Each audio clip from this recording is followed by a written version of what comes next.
2025 group 4 எக்ஸாம்லேருந்து கேட்ட ஒரு question பற்றி பார்த்தலாம் வாங்க. ஸோ இதுக்கான ஆன்சர் பார்த்தா டிஎன்பிசி இப்போ தான் ஆப்ஷன் டி கொடுத்துருக்காங்க சரிங்களா. கூற்று மற்றும் காரணம் சரி, ஆனால் காரணம் கூற்றிற்கு சரியான விளக்கம் அல்ல அப்படின்னு சொல்லியிருக்காங்க சரிங்களா. ஸோ கொஸ்டின் பார்த்தலாம் வாங்க. கூற்று காரணம் அப்படின்னு சொல்லிட்டு கொடுத்துருக்காங்க. கூற்று பார்த்தலாம். இந்திய தேசிய காங்கிரஸின் முதல் மாநாடு 1885 டிசம்பர் 28ஆம் தேதி பம்பாயில் கூடியது அப்படின்னு சொல்லியிருக்காங்க.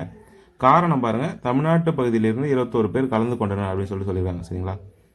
ஸோ இதுக்கான ஆன்சர் பார்த்தீங்கன்னா 10th சமூகவியல் புத்தகத்தில் தமிழ்நாட்டில் விடுதலை போராட்டம் அப்படின்ற லெசனில் பார்த்தீங்கன்னா பேஜ் நம்பர் 115 இந்த இடத்துல கொடுத்துருக்காங்க பாருங்க. இந்திய தேசிய காங்கிரஸின் முதல் கூட்டம் 1885 பம்பாயில் நடைபெற்றது. மொத்தம் கலந்து கொண்ட 72 பிரதிநிதிகளில் 22 பிரதிநிதிகள் சென்னையை சேர்ந்தோர் ஆவர் அப்படின்னு சொல்லியிருக்காங்க சரிங்களா. ஸோ இங்கே பாருங்க, சென்னையை சேர்ந்தவங்க வந்து 22 பேர்னு சொல்லியிருக்காங்க சரிங்களா.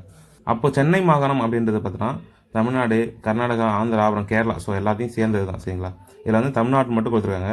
அப்படின்னு பார்த்தாலும் கூட இவங்க கொடுத்துருக்க ஆன்சர் பார்த்தீங்கன்னா தப்பு தான் சரிங்களா. நம்ம புக்கில் இருக்கிறபடி பார்த்தீங்கன்னா கூற்று கரெக்டு, காரணம் பார்த்தீங்கன்னா தப்பு சரிங்களா. தமிழ்நாட்டு பகுதியிலிருந்து 21 பேர் கலந்து கொண்டனர் அப்படின்னு சொல்லியிருக்காங்க. இங்கே வந்து சென்னைன்னு சொல்லியிருக்கணும். இவங்க பார்த்தீங்கன்னா கொஸ்டினே தப்பாக கேட்டிருக்காங்க சரிங்களா. அப்போ பாருங்கள், ஆப்ஷன் ஏ தான் கரெக்ட் சரிங்களா. கூற்று சரி, ஆனால் காரணம் தவறு சரிங்களா.